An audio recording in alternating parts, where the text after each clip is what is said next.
Oh,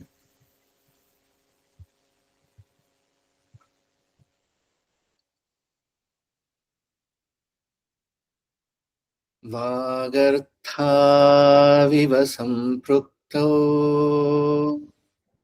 Vagartha pratipattaye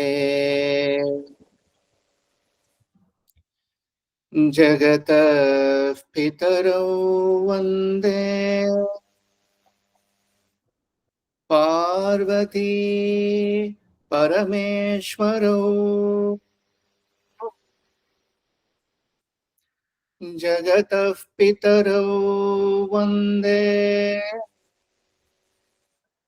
Parvati Parameshwarau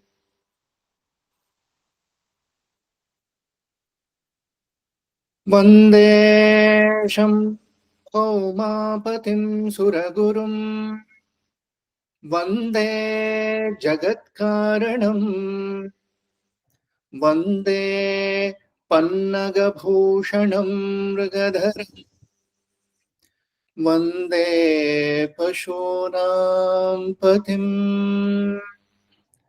Vande Surya Shashanka Vanhinayanam Vande Mukunda Priyam Vande Bhaktajanashrayan Chavara Vande Shivam Shankaram Vande Shivam Shankaram.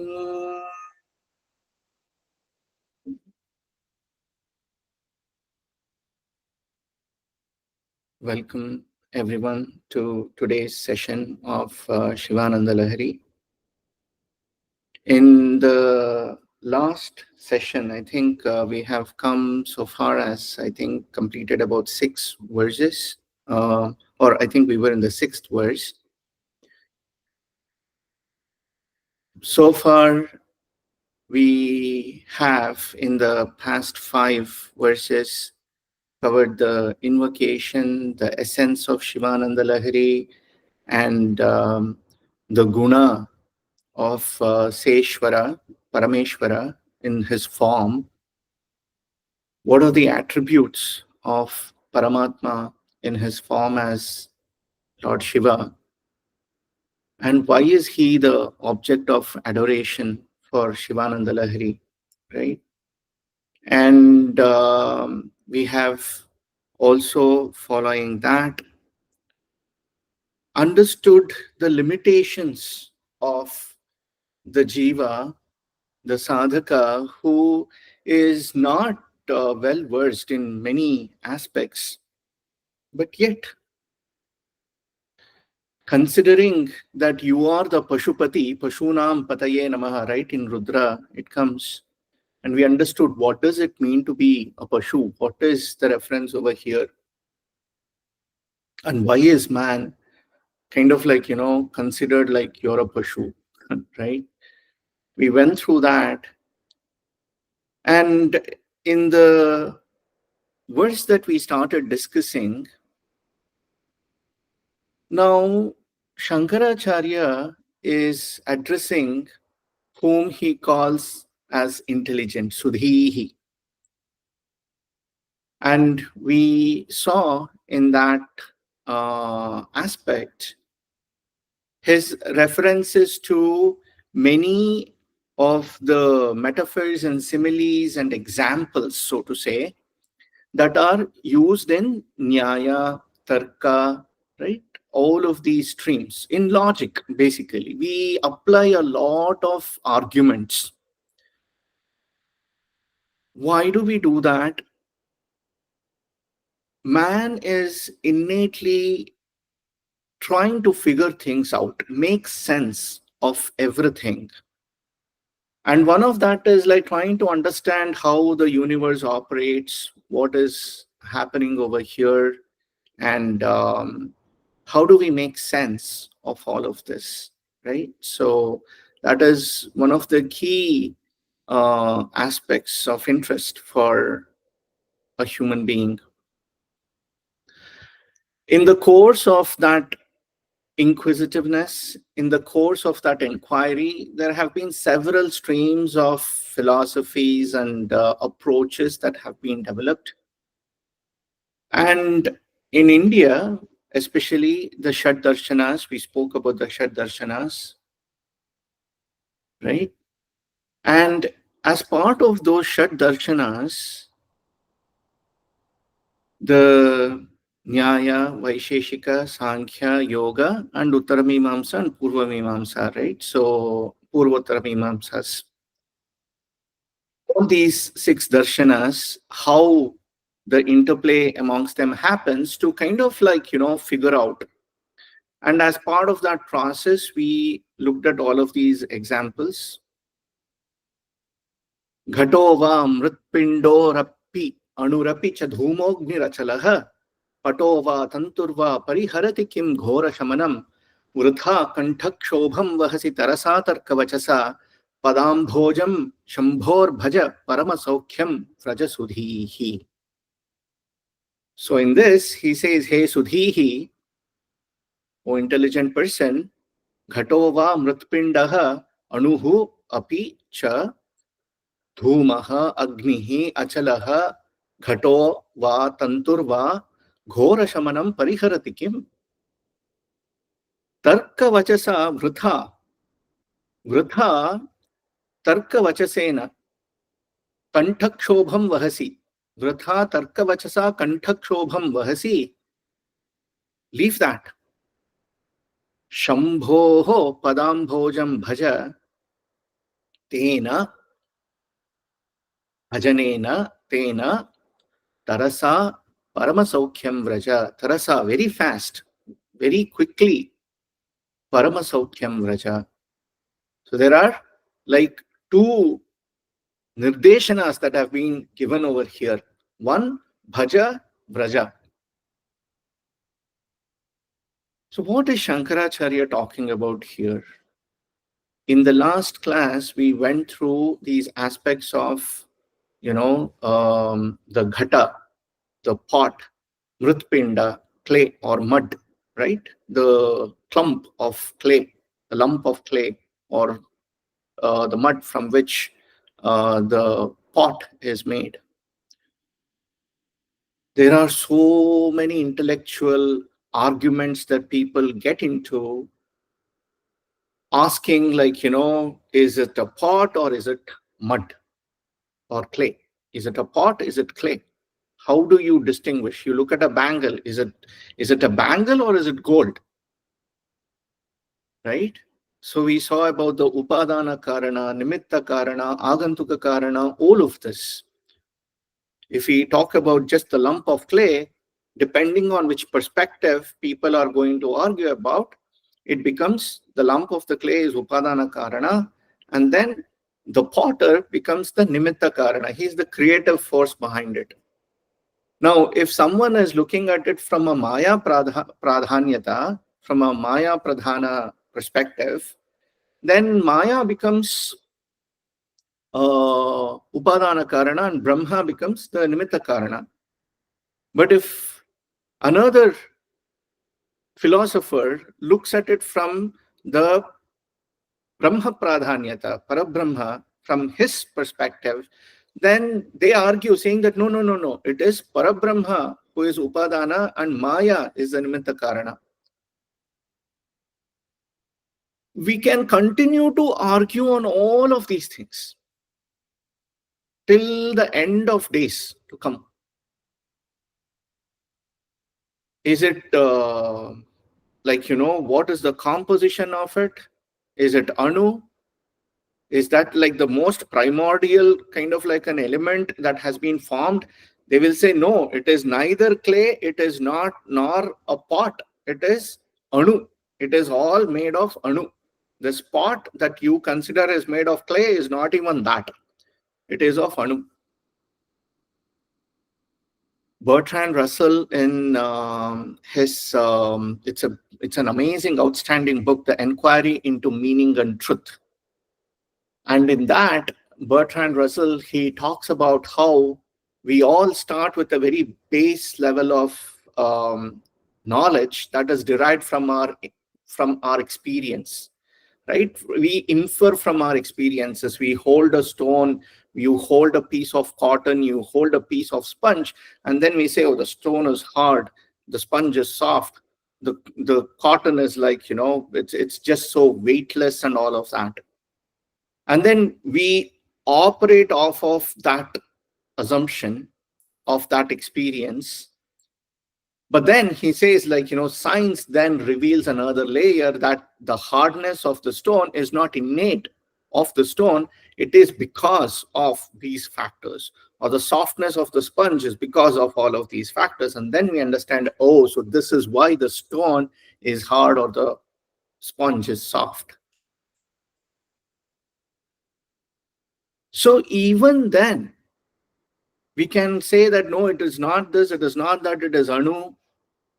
And then we talk about Dhuma and Agni Achala, the concept of how do we infer.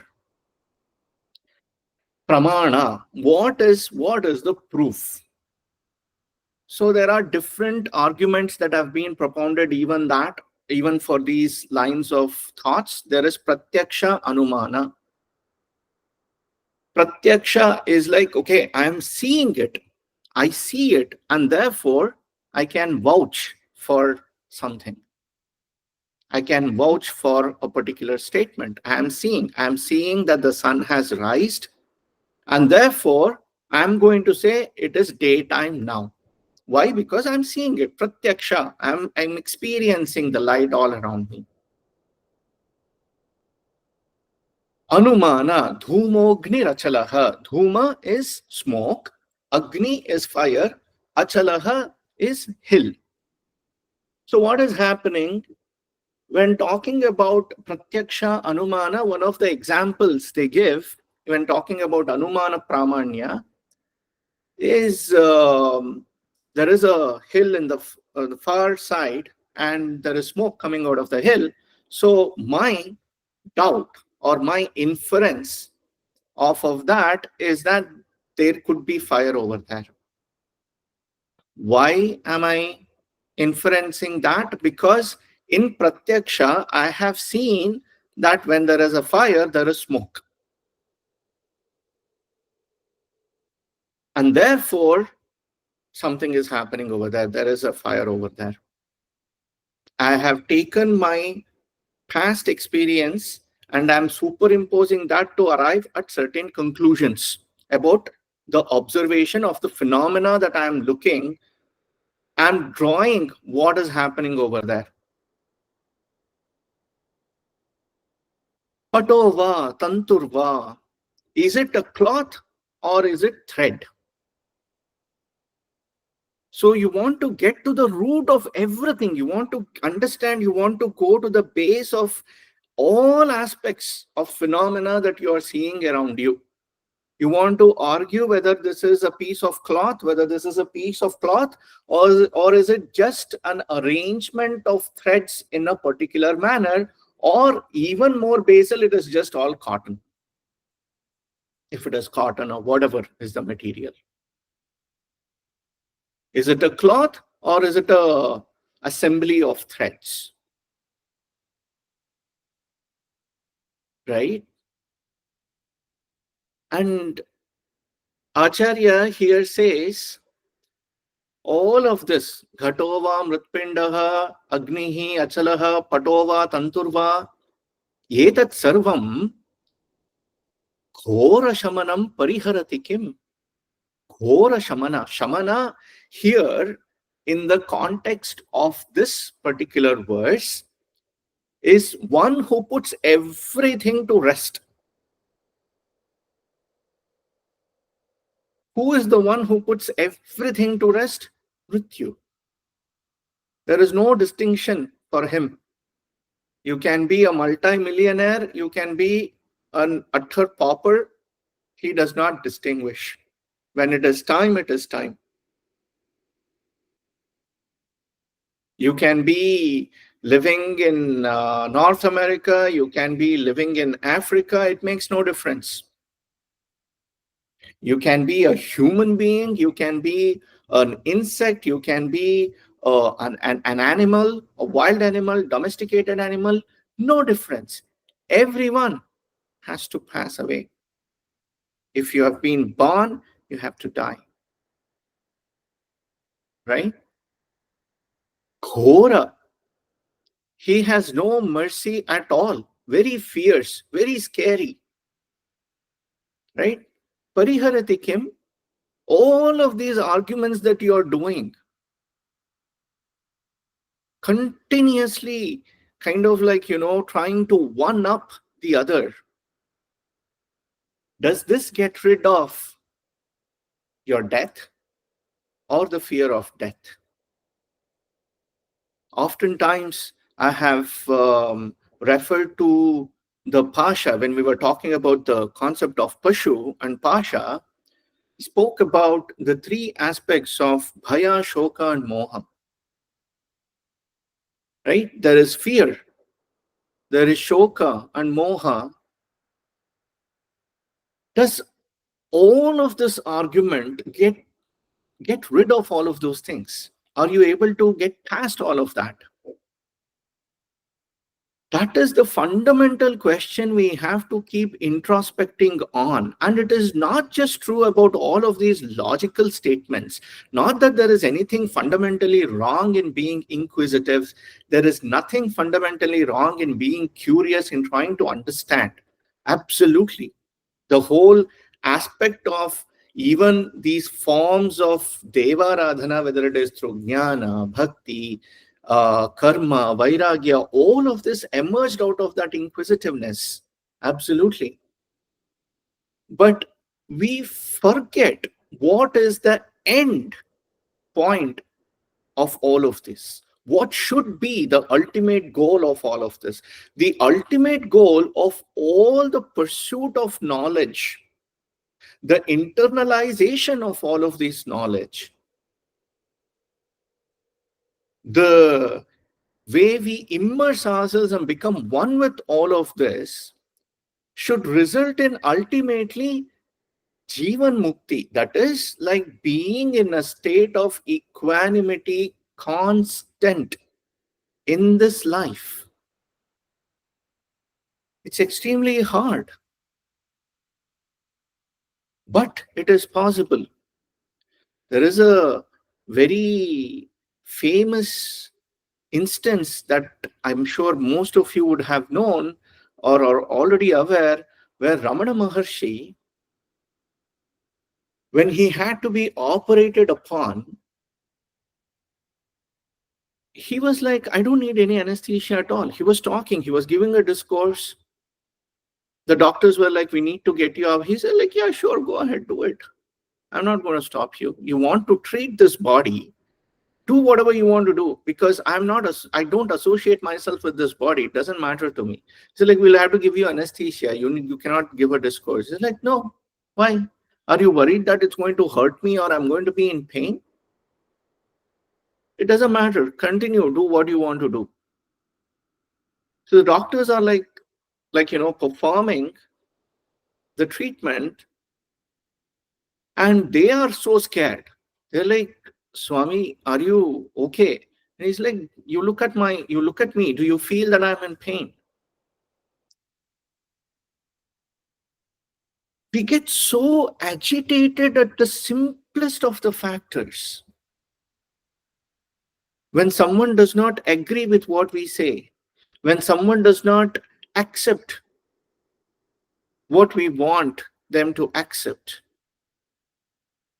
our line of argument, our demands, and then we take it upon ourselves and we brood and brood and brood over and over and over again. Of what good is anything that is going to be done if at the end of the day it is not keeping you calm in the face of all of these upheavals that keep coming at us because we are in samsara? Akkamahadevi, in one of her vachana, she says very beautifully, she says, you constructed a house in the center of the market. ಸಂತೆಯೊಳಗೊಂದು ಮನೆಯ ಮಾಡಿ ಶಬ್ದಕ್ಕೆ ನಾಚಿದೊಡೆಯಂತಯ್ಯ, she says. Having constructed a house in the middle of the market, if you're going to complain about, oh my god, there is so much of noise, there's so much of crowd, there is so much of like dust and all of these kind of things, what is the point? You built the house over there.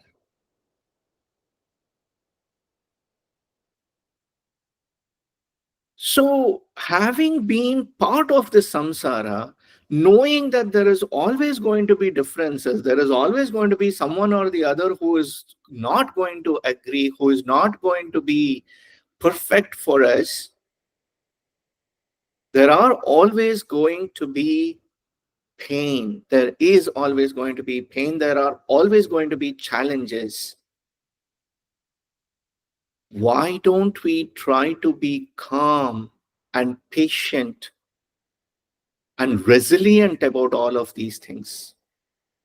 Matra sparshastu kaunteya shitoshna sukha dukkadaha agamapayino nityam tam titikshasva bharata. Krishna tells Arjuna, tam titiksha, put up with them, have patience, forbearance. All of these feelings, they are always going to come and go, come and go. Agamapayino nityam, every single day. You will get elated, and then the very next moment something else happens, like, oh my god, my whole day is spoiled. Everything would have happened perfectly fine the entire day. At the end, the food that you are cooking gets burnt a little bit, oh my god, it's gone.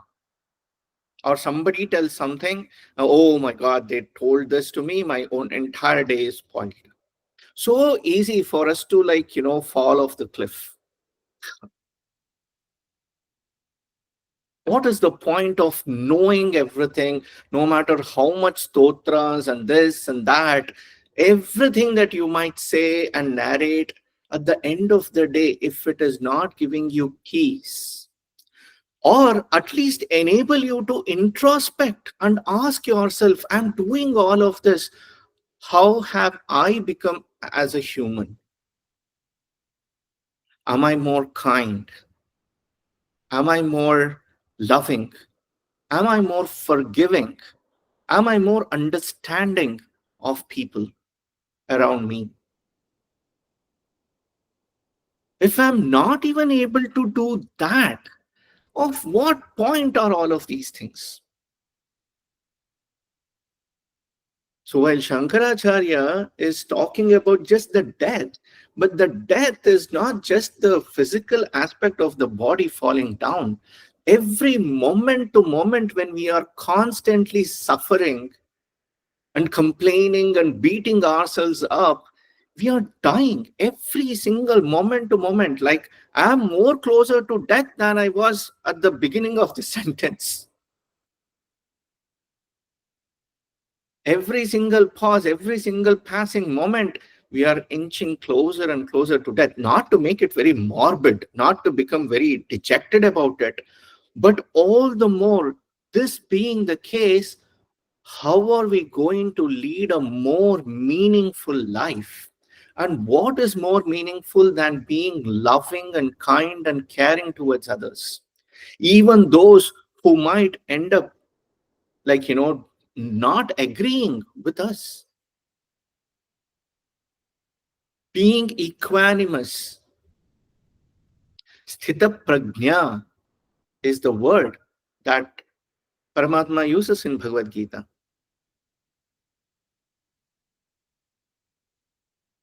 So here he says, Vritha kantakshobham vahasi. You're unnecessarily, for no point, in vain, you're torturing your throat, you're taking the pain, having spoken, arguing. Oh, there is this flaw in that logic, there is this thing. Oh, look, I am the one who disproved this thing. I am the one who disproved I defeated his claims. I am so great. I need all of these titles in front of me. As soon as I enter, people have to say some 4 times, they have to say Shri, Shri, Shri, Shri. Nyaya Tarka Visharada, right? Tarka Praveena, and this and that, all great titles. And the more that accumulates, we feel so great about ourselves. But have we felt peace? Are we prepared to come face to face with Yama and say, I am ready? That is what we pray to Mrityunjaya, right? Mrityor Mukshiyamamritat. Deliver me from this fear of death, so that when the time comes, the way a cucumber detaches from the creeper, may I also just as naturally as that disconnect myself from this. Does it? If it does not, then all of this is pointless. Then what to do? Shambhoho padambhojam bhaja. Pray to the lotus feet of Shambhu. He is the one who gives you everything that is auspicious. And the most auspicious thing is fearlessness. If we can get rid of fear, we are not going to stop ourselves from doing what is right. When fearlessness comes with discrimination, then you are on the path towards liberation.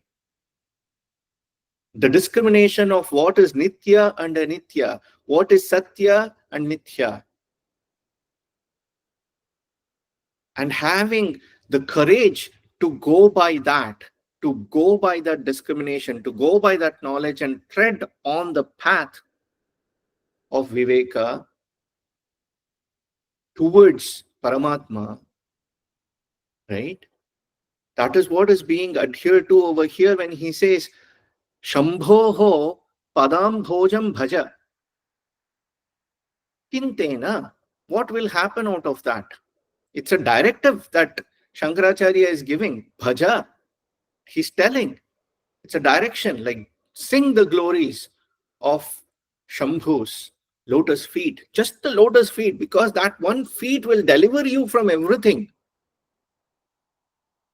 Parama Saukhyam, the most uh, inexhaustible source of bliss, the supreme bliss, Paramananda, that contentment, Parama Saukhyam, Vraja, you will obtain it, you will go towards it. How? Tarasa, very quickly you're going to head towards that.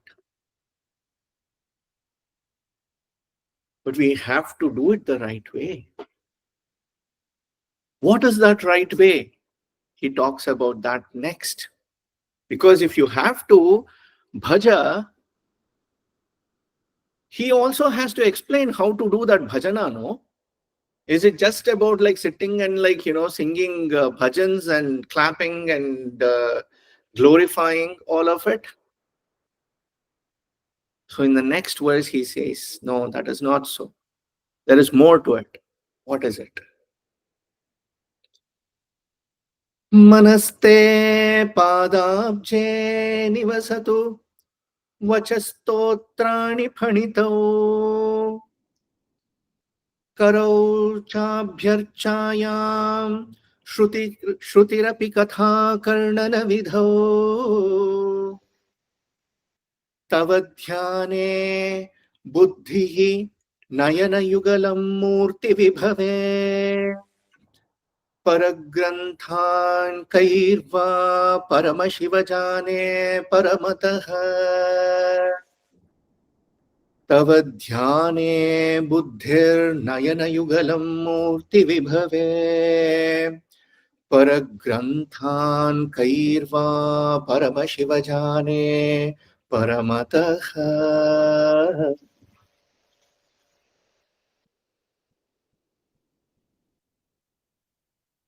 He Paramashiva, Manaha te padabche nivasatu. Vachaha stotra phanitau. Karau cha abhyarchayam. Shrutihi api kathakarnana vidhau. Tavadhyane buddhihi nivasatu. Or buddhihi tavadhyane nivasatu. It's fine if you arrange in both ways. Nayana yugalam murti vibhave nivasatu. So you can add that word nivasatu in all of these. Ataf param, paramataha, param ataha ataf param. Beyond this, paragranthan kaihi janami. Paragranthan kaihi jane is the question. So what Shankaracharya is saying is, hey Paramashiva, he is the supreme Shiva. He is the supreme doer of good. He is the supreme giver of all that is auspicious to this entire creation. And to that Shiva, we are praying. When I am doing your bhajana, what should happen? He starts with, look at this, that he starts with mind. Manaste padabje nivasatu. He first says, when I am doing your padambhoja bhajanam, what should happen is my mind, manaha, te padabje, that which I am praising, that which I am glorifying, that which I am praying to, my mind should first of all go and dwell in that. We can be singing amazing stotras, but our mind will be somewhere else. We can be saying amazing stuffs, giving a very wonderful narrative, but then in my mind, I could be verily thinking about what I'm going to have for lunch today, or how much people are like enjoying my talk. What is the point? So the very first thing he says, my mind should first of all be focused. When the mind is focused, then every other sense organs that he lists, one after another, now he starts listing all the sense organs. They will all start aligning. If the mind is not focused, the ears are hearing something, we are thinking about something else. The moment whatever thought comes, if it is related to food, your mouth starts watering. That is what is coming to mind. That is what is more important at that point in time. Okay, as soon as the Naivedya is done, when am I going to get to eat all the delicious food that I have prepared under the pretext of Naivedya to offer to God, because at the end of the day, I am the one who is going to eat it. So he says, first thing is manahate padabche nivasatu. Once the mind has calmed down, once the mind has stopped jumping from here to there to there to here, and then has focused itself on your feet, what will my tongue do? My speech, everything that I say, vachaha stotra phanitav. We had already come into this word, right? When in the previous one, he said, Aham gana phanitav na janami. I don't know to sing. But here he says, when the mind is so focused, all my speech is going to be focused in singing your glory.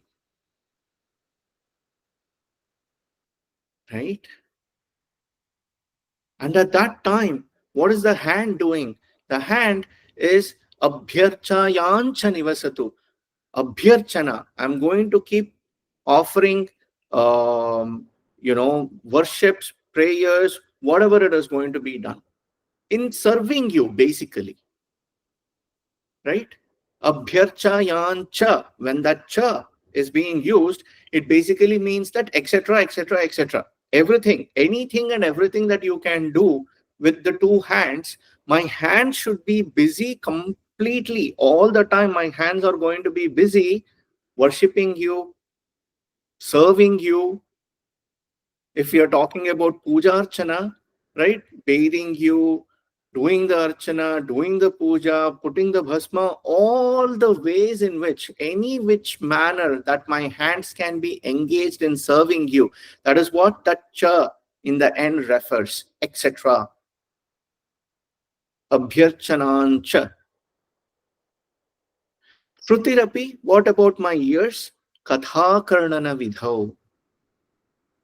In which vidhi? Vidhi is process, right? How it has to be done. Kim akarnana vidhau, katha karnana vidhau. It has to keep on thinking, it has to keep on listening to the glories of your stories, to the stories that sing your glory. Everything that is going to be talking about Shiva, may my ears be always listening to those things. The stotra phanana that I am doing, the songs, the stotras that I am going to be singing, the ears will keep listening. When all of this is happening, the buddhi, right? Nishchayatmika buddhi, the intellect. Samshayatmika manaha. Nishchayatmika buddhi, that buddhi, tava dhyane nivasatu. My intellect also should be focused, must be firmly nivasatu. Nishchayena vasatiti nivasati. Nishchayena vasati. Firmly, absolutely, no doubt. Without any doubt, my intellect should be focused, should be meditating on you. And what about my eyes? If I have closed my eyes, inside me, I should be constantly gazing at you who is residing within me. And if I have my eyes open, I should constantly be looking at your form. Murti vibhave. Vibhava is something that is glorious, something that is extremely outstanding and magnificent. Such is the form of Shiva. Whether we look at it, something that is anthropomorphic, that has all of these divine attributes, right? Or we are going to conceive of that as the very Chaitana that is inside me, the Atma, the Chaitanya which is inside me, and I'm going to behold him in that glory. Whatever way that I want to, I just want to, my eyes should always be fixated on that. Murti vibhave nivasatu. So when my eyes are completely immersed in you, right, where that there is no difference between the one who is seeing and what is being seen and the act of seeing, right? Drik, drishya, drashtara. What is being seen, the act of seeing, and the seer, all of that becomes one. So when my eyes are completely immersed, they have completely, all my senses have become one with you. In this state, ataha param, beyond this, paragranthan kai hi jane. What way shall I try to know about all of these other aspects? Patova, tanturva, ghatova, mritpindaha. I want to know the logic, I want to know this, I want to know that. I don't have anything that I can give to understand all of these things because my manaha, my buddhihi, My Nayana, Shrotra, Yugalam, Vachaha, everything has become surrendered to you. Everything has become one with you. So, what do I have? I don't have anything now to understand everything else that is going on.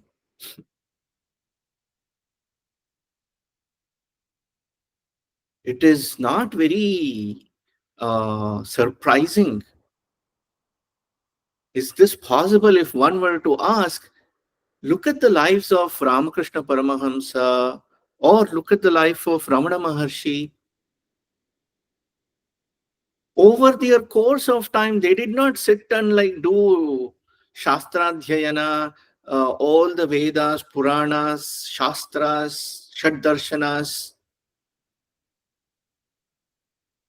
But they were so immersed in their experience that whatever they said that I'm experiencing this, the Shastras vouched for that experience. The Shastra said, yes, yes, that is true. It has been mentioned over here, it has been mentioned over there.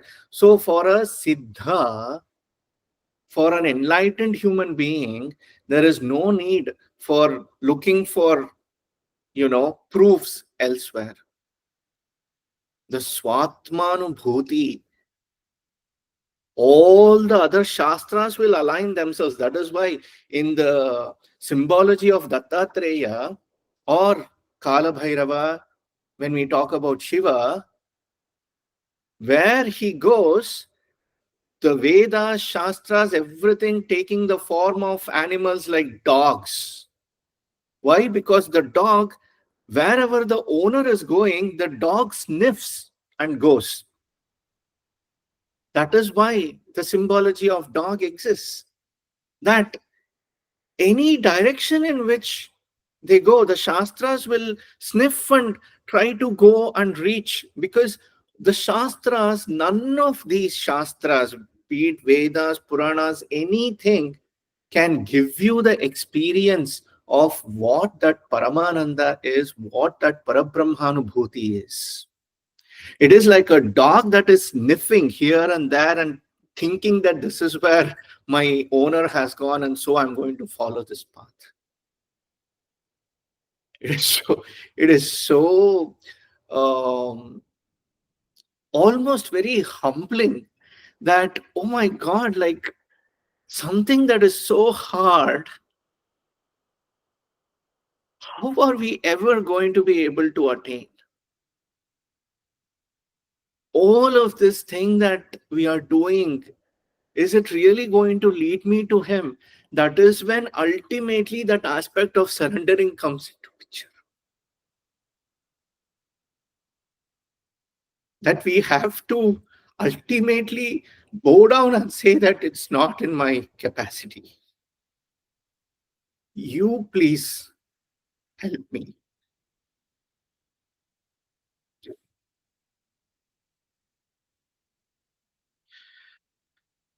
So, how then will I ever be able to look at anything else when all my senses are completely lost in you?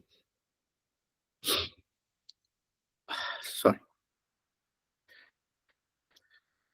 So now, okay, I want my mind to be completely immersed in this. But why is it that human beings are so deluded? Is the question. So we said, like, none of these other intellectual vain pursuits of intellect, which is not ultimately going to result in us arriving at that supreme realization or that supreme experience of Paramasaukya.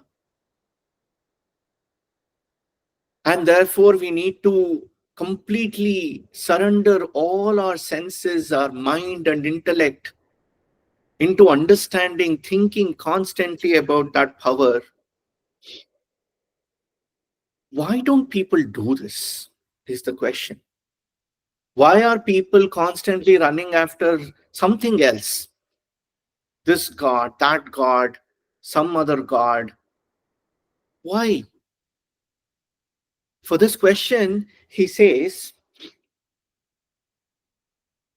यथा बुद्धिशुक्तौ रजतमिति काचाश्मनि मणिः जले पैष्ठे क्षीरं भवति मृगतृष्णासु सलिलम् तथा देवभ्रान्त्या भजति भवदन्यः जडजनो महादेवेशं त्वां मनसि च न मत्वा पशुपते यथा बुद्धिशुक्तौ रजतमिति काचाश्मनि मणिः जले पैष्टे क्षीरं भवति मृगतृष्णासु सलिलम् तथा तथा देवभ्रान्त्या भजति भवदन्यजडजनो महादेवेशं त्वां मनसि च न मत्वा पशुपते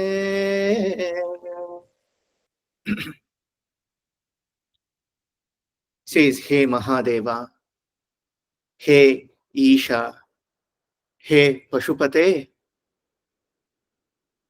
Shuktau Rajatamiti Buddhihi Yatha Bhavati. So in this, the constants to everything is Buddhi Yatha Bhavati.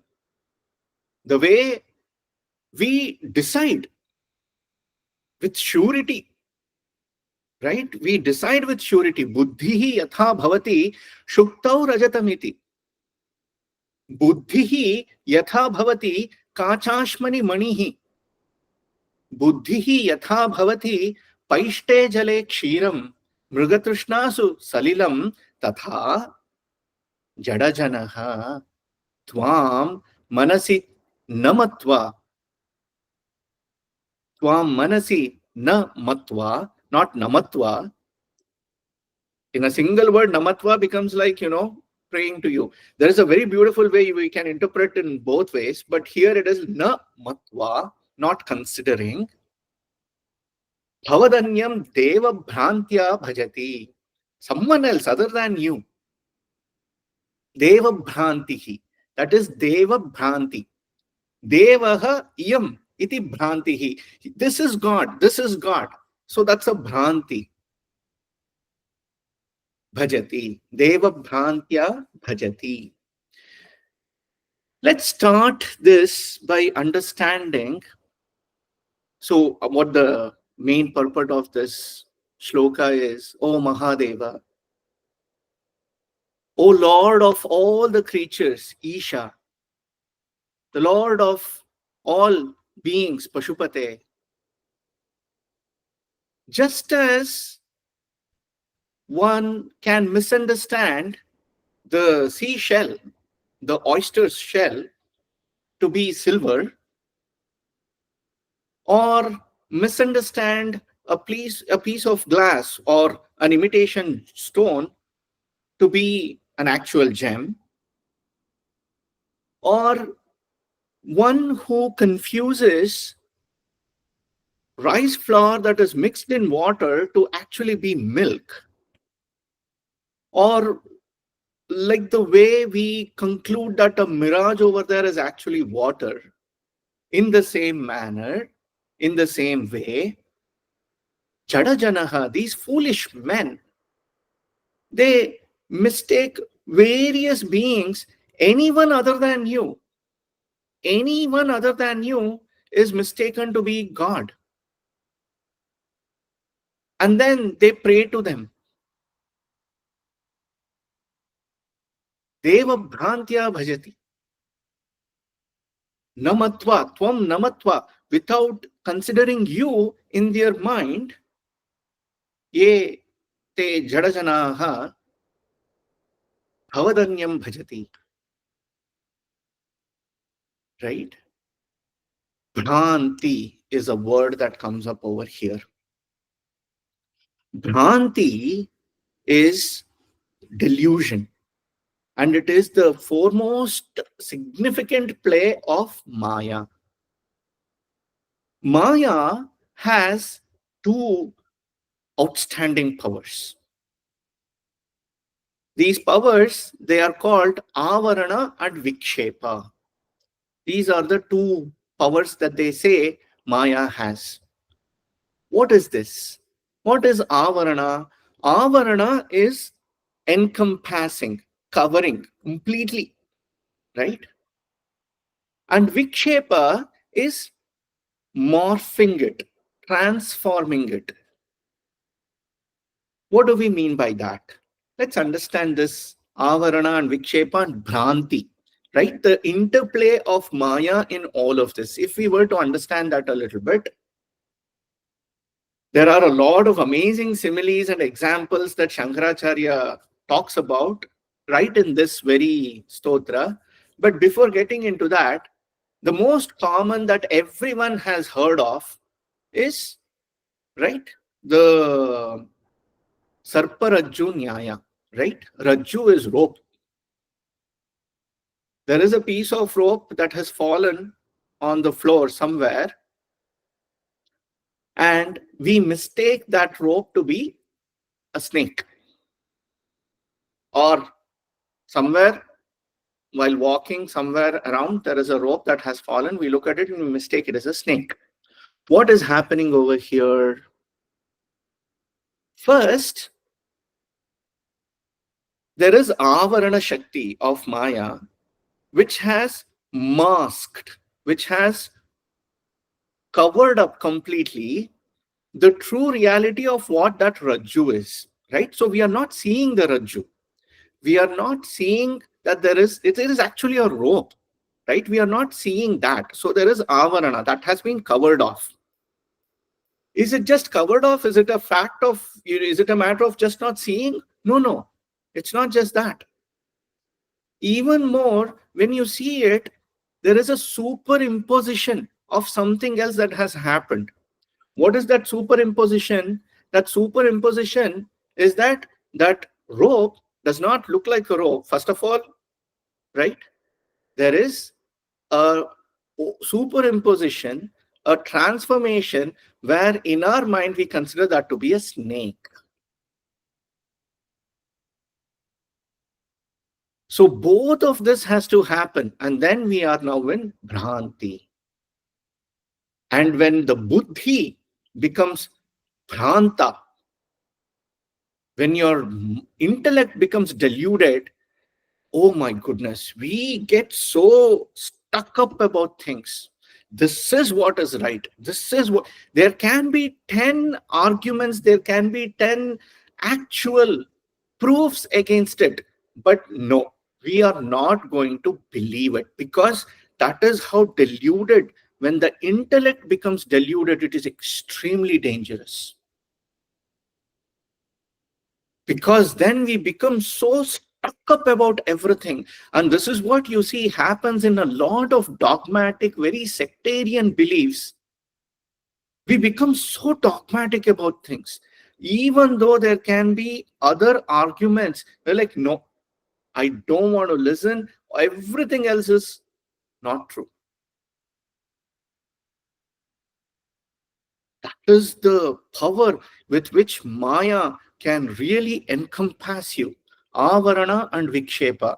And we see that interplay happening in every single example that Shankaracharya talks about in this verse.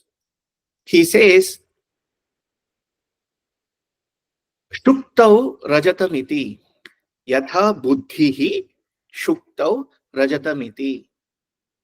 Shukta is oyster's shell, right? In which you find the pearl. If you are at beaches, right, and you see these seashells, these seashells, the oyster shells that have been fallen over, when they are open, and I'm not talking about when it is kind of like, face down, but when it is on its back, right, the inside, in a bright sunlight, it glimmers. Let's say you're very far off and there is like a seashell that has fallen, on its back. So the inside of the shell is glittering in that bright sunshine. We think that, oh, there is silver that is fallen over there. Look, it is shining, right? Again, go back to that Anumana.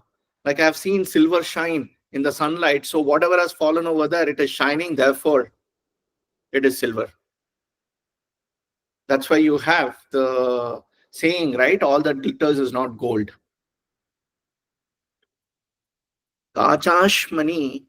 So shuktam, shuktav, rajatam iti.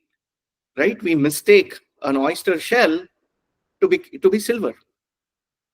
What else do we do? Kachashmani manihi. Kacha is glass in Sanskrit. Ashma is stone. So there are two ways in which we can interpret this one also. It can either be like, a solid, like, proper solid glass, right? If we want to fool someone into thinking a glass to be a diamond, you just have to make it like, pretty like well set glass with nice cuts and everything, and which is going to glimmer. And then you can easily fool a person to thinking that these are diamonds. And similar way in which you can like, take some imitation jewelry, right? They make all of these imitation stones on all of that to put on all the necklaces and everything. Those are the ones we are going to always like, be looking out for. Kachashmani manihi. So there we don't see it for what it is, but we mistake it. One, we don't see it for what it is, and then we also mistake it to be something else altogether, totally different. Kachashmani manihi iti, right? Iti buddhihi yatha, again bhavati. Iti buddhihi yatha bhavati. Tathaiva paishte jale kshiram iti buddhihi yatha bhavati. If you take rice flour and mix it into water and keep it in a glass jar somewhere, people will be like, oh, there is milk in this, right? A very a very kind of like poignant reference to this you will find even in Mahabharata, right? When Dronacharya was extremely poor, the description of his poverty is given in Mahabharata, where his wife Ashwathama comes and says, oh, all the other kids, they are having milk. I also want milk. Nobody is giving me. I want to know what the taste of the milk is. And so Dronacharya's wife, she mixes rice flour into water to make it like appear that white color, and gives him that mixture, saying that this is the taste of the milk. So have it. Here is milk. That is when Dronacharya is so moved and he goes to Drupada to ask for all of that. And then you know all of the rest of the story anyways. So the way rice flour, water mixed in rice flour can be mistaken to be milk. Tathaiva mrigatrishnasu salilam. And when there is like a very hot weather and you see the road and the far, especially, you can very easily spot, oh, it looks like as though there is water on the road, right? Because you see the reflection. That's a mirage. In the desert, you will see that, right? We mistake a mirage to actually be water, a source of water. And we are so convinced that yes, and then you start moving towards it. Tathaiva jadajanaha. Look at the combination of this word, jada janaha. Jana, I mean, they are people. Jada is inert. The meaning of the word jada is inert. But are people inert? Really? If we were to ask, like just looking at them externally, they're always moving, they're doing something, they're always involved in some action. So why is he calling them jada janaha? They are not inert. But is he referring to just the externality of the inertness of the action? No. He's talking about that viveka, that buddhi, the buddhi that has become deluded, the buddhi that has lost its discrimination of what is real and what is unreal, what is truth and what is untruth. that is as good as an inert buddhi. That is as good as an inert entity, because nothing that is going to deliver me from this life, from the samsara, can come out of it. It is inert because there is nothing good that is going to come out of a deluded intellect. And it is so tough to guard ourselves against these delusions, because we wouldn't even know. That's the dangerous part. They say, right, someone who doesn't know, who knows that he doesn't know, someone who knows that he knows, that's great. Go approach him. He's a jnani. Someone who knows that he doesn't know, he's a sadhaka. Good. You need to, train him, bring him up, groom him so that he can have that potential. There is someone who doesn't know that he knows. Remind him, right? You already know this. But there is the most dangerous is the one who doesn't know that he doesn't know, but behaves as though he knows everything. Ultimate pinnacle of delusion. I don't know that I don't know, but I'm going to behave as though I know everything. Stay away from them. That's the saying that goes, right? These people, these foolish men, is what Shankaracharya addresses them as Jadajanaha. These foolish men, Tvam Namatva. Manase Tvam Namatva, in their mind, in their thoughts, in their entire being, they don't seem to consider you. Or in the other way, where I said Namatva, these people, they seem to worship you, but in their mind, they are already thinking about somebody else. Yo, I don't know whether Shiva is going to give me something or not. As a backup plan, I'm going to go there also. You never really know. It's better to put application, 10 different places, right? So one of the things that comes to mind a lot is when when we were writing our exams, especially in engineering and second PU and all of that, right? The board exams. We were told that, the question paper is going to be for 125 marks, and you need to, answer for 100, right? And some of the really very intelligent ones, including me, right? What we were never really sure how much marks we are going to get. So as like extra insurance, we would answer like more than 100. Sometimes we would end up answering for all 125. And that was a great source of pride for us. We were like, oh, even if I lose the marks over here, I'm going to get the marks over there. Any which ways, I'm going to get 100 out of 100. And we were so convinced of this. We were so sure that, yes, this is the strategy.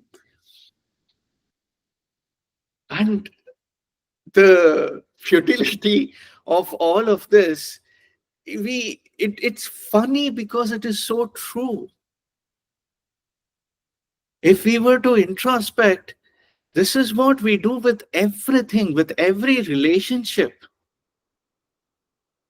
Oh, if the father is not going to say, okay, I'm going to approach through the mother. I don't know whether this is going to work out. Let me go, have a couple of others also. I don't know whether Shiva is really going to give me everything. Let me also approach somewhere else, because maybe it will work out over there even if Shiva does not give. These kind of delusions are going to only stop us from the path of sadhana. It is only going to make it so much more difficult, because there is no clarity, And when there is no clarity in our mind, we can never be sure of anything. Viveka, that discrimination is most important. And in these, Jadajanaha Twam Manasichanamatva, they don't consider you in their mind. They don't they don't even think that it is actually Shiva. Shiva is the one. Shiva is the one. They don't even think about that. Bhavadanyam Deva Bhrantya Bhajati. Bhavadanyam Devam iti Bhrantya Bhajati. Someone else other than you, they kind of like delude themselves into thinking that, they are God. And without considering you, they keep, praying to those false gods, so to say. So from here onwards, he gives a few other references to what else do these Jadajanaha do. And we will look at all of that in the coming sessions. And I think today, I think it's already past 10. We can stop our session at this point. Thank you. Any questions at this point, please let me know. Hariniji, please. Uh, Namaskara, Praveen sir. In the last verses that you explained, we understand Shiva is the ultimate God. That's why we all are here on Right. Saturday morning. Yeah. But even while doing Shiva Puja, we do Ganapati Puja as a Vigna Nivaraka. Yes. It's not necessarily because we are seeking something else from Ganapati. Right. And also, few people worship Shakti as a divinity, and Yes. Shiva himself considers Shakti is half of him. So, Yes. by worshipping Shakti and Shiva and Ganapati as a beginning, are we trying to seek something else? You think? I mean, the interpretation that was made. Am I understanding it right?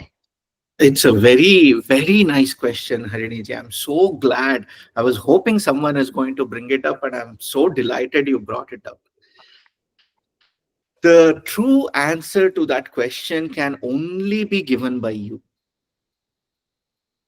Okay. because I might say, right? I also, yes, if you see, I have, like, I do both Devi Aradhana and Shiva, right? Mm-hmm. Absolutely. But in my mind, I know, am I seeing them as two separate ones? Am I seeing them as distinct? Mm-hmm. Or am I, in my truest sense, praying because there is insecurity within me? Okay. Right? We know the truth of what we are doing. If we are doing it saying that, Ganesha, Mm-hmm. going on the path of knowing Shiva, please don't create any obstacles. Please remove all obstacles in my path because I want to go towards Shiva. Hey, Jagannatha, you are the creative force behind everything. You are the Parama Maya. You are the Bhavatarini. I want to go towards Bhava. Bhavani, take me towards him. And the beauty, and we have to, like, oh, that's the kind of like a very a philosophical or a metaphysical approach to that question, because we know in our heart of hearts, what is the motive behind this. But if we look at historically, now I'm again and again, I'm going to try to bring a bit of like a historical aspect to these things. Yeah, And let me stop also, you here for a minute. yes, yes, So, if I'm worshipping Shakti, it could also be motiveless. absolutely, yes, absolutely. At that point in time, there is no distinction between Shiva and Shakti, no? Okay. Okay. So as long as there is no wrong motive, you are saying Nishkama Ishkama. puja. Yeah. Yes. Ahaituka. That is why I said, Nishkama bhakti. yes. Okay. Ahaituka bhakti, ahaituka priti, nishkama, all of this. I have no desire. And Shiva, that's why he says there is no difference. You do Shiva Shaktya Yukto Yadi Bhavati, right? In Saundarya Lahari, that's what Shankaracharya says. It's the same Yeah. Shankaracharya, Yeah. Yeah. Yeah. right? Yeah. So, Yeah. same Shankaracharya, when he is writing Sivanandalahari, he says this. And then when writing Saundarya Lahari, he says that the people go to different gods and they pray without understanding that you are the one who is actually giving the boon through them. Right? The same verse, same Yeah. meaning comes in Saundarya Lahari also. So the question that comes is like, why is Shankaracharya saying this over here and that over there? Yes. Yes. The very first stanza in verses in Saundarya Lahari is Yeah. Shiva Shakta Yukto. So they both, if they are Only when Shiva is separated, with Shakti, he can do something. yeah, Otherwise, he only is with just a jada. Shakti's power he can do something. Correct, Yeah. right? So, why is Shankaracharya saying this over here and saying that over there? Not even this. Like, even if you consider Moha Mudgara, Bhaja Govindam, Govindam Bhaja Mudhamate. He's saying, hey Mudhamati, Bhaja Govindam.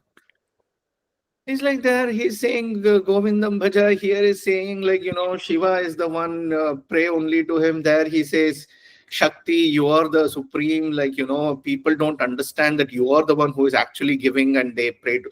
Why all of this? So there are two perspectives here again. Mm-hmm. In literature, and I'll talk about the topical one, then we will go deep, right? In literature, there is always something called as when the when the object of your adoration is something and you are elevating it, there is something called as naninda nyaya. Naninda nyaya is saying that, you know, my mother is the most wonderful woman in this world. By saying that, the interpretation is not that every other woman is like, terrible. No, Okay. Okay. It's how you interpret it. exactly. What Okay. is the bhava behind it? So in literature, this is extremely important, especially when we talk about stotras and stuti granthas or stuti compositions, stotra compositions. In all of this, the fundamental aspect is when you are adoring, a mother, when she is like, praising her child, she will say, oh my God, my Chinna, my Ranna, you are the most beautiful child in this world, right? Does the mother mean that every other child is bad? No, absolutely not. She is just saying that for my child, for me as a mother, my child is most precious. So the bhava that a bhakta is going to have is that my Lord, whom I am adoring, is my Lord. He is the one for me.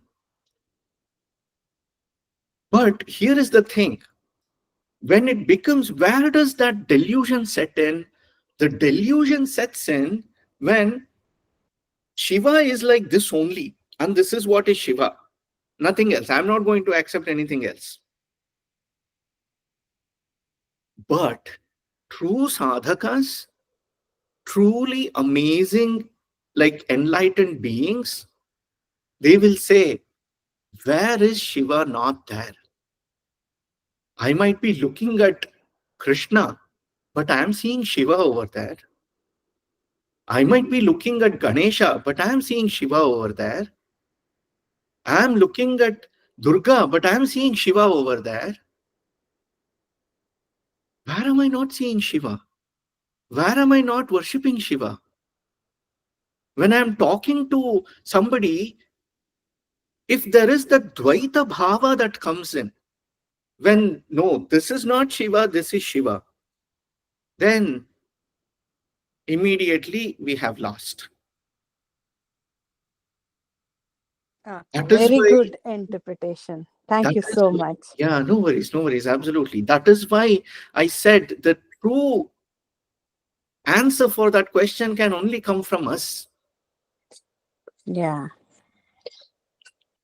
And the other aspect to this is, if you see historically, right, in if you go way beyond, like I'm talking about the third, fourth, fifth, even till Shankaracharya's arrival in the landscape of India, Mm-hmm. the concept of Shiva, and especially if you go look at the all ancient, extremely ancient temples, when there is a Shivalinga, there was no need for anything. And even the structure of Shivalinga, we will talk about it in one of these days.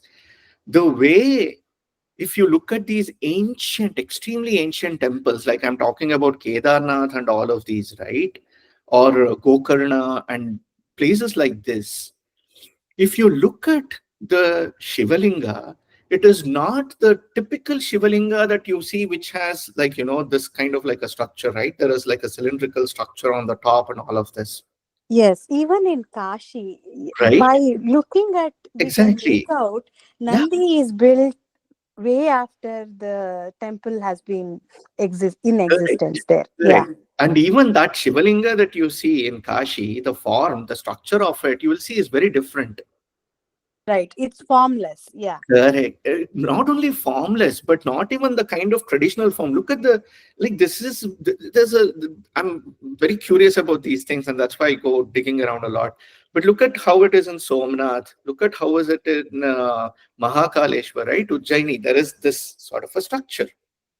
But then look at what is in Kedar, what is in Kashi.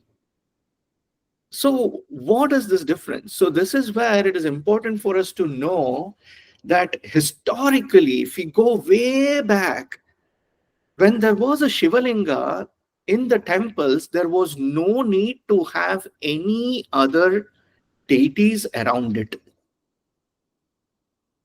because the structure itself, they say every bhag, there is a Brahma bhaga, there is a Vishnu bhaga, the Panipitha, right, the Shakti bhaga, everything. If there is one Shivalinga, everything is already there in it, is the interpretation, is the underlying message over there.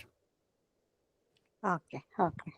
So therefore, when I'm worshipping Shiva, like everyone, it is kind of like putting water to the root of a plant.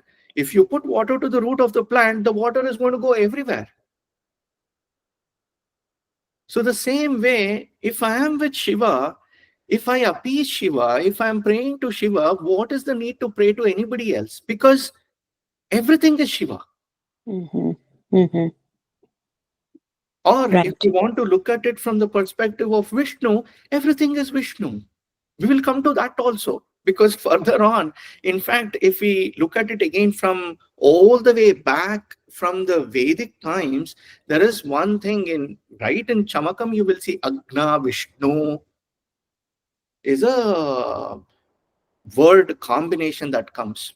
Yeah, You yeah. will see eventually, and Shankaracharya also talks about it, Ambika or Parvati is Vishnu.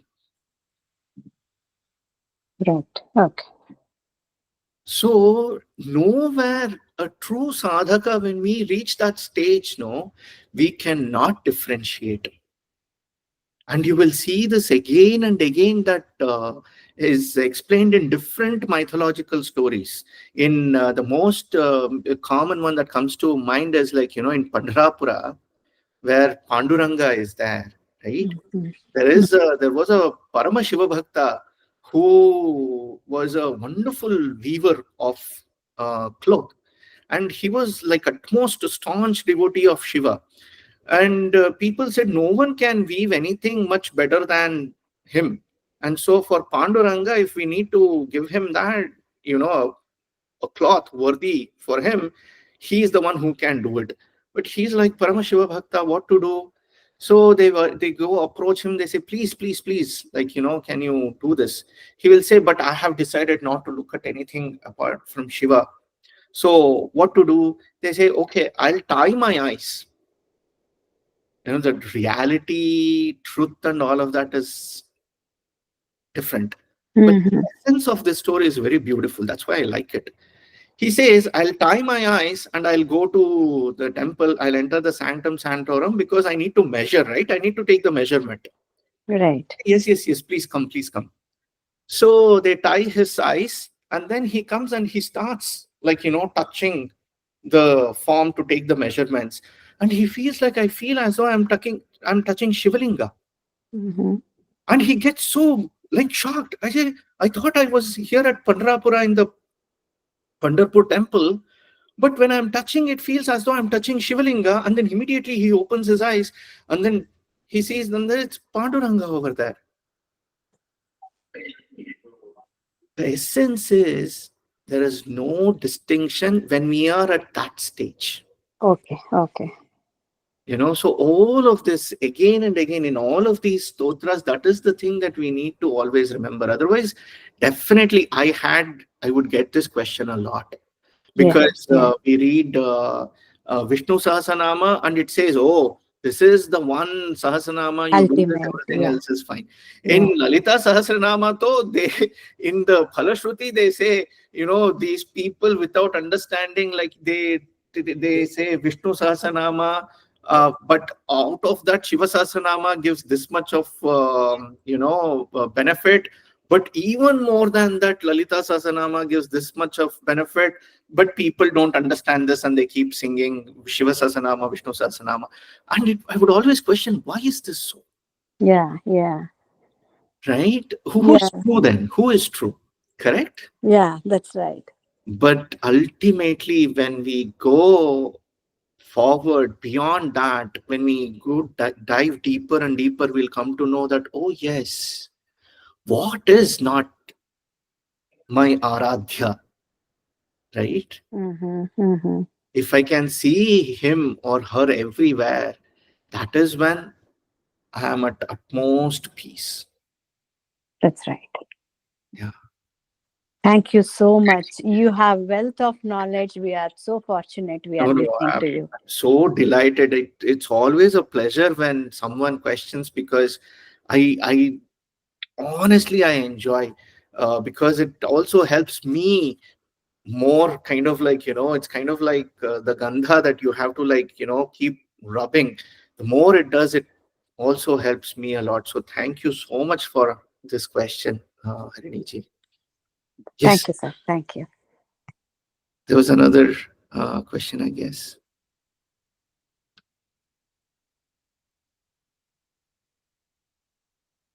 Any other?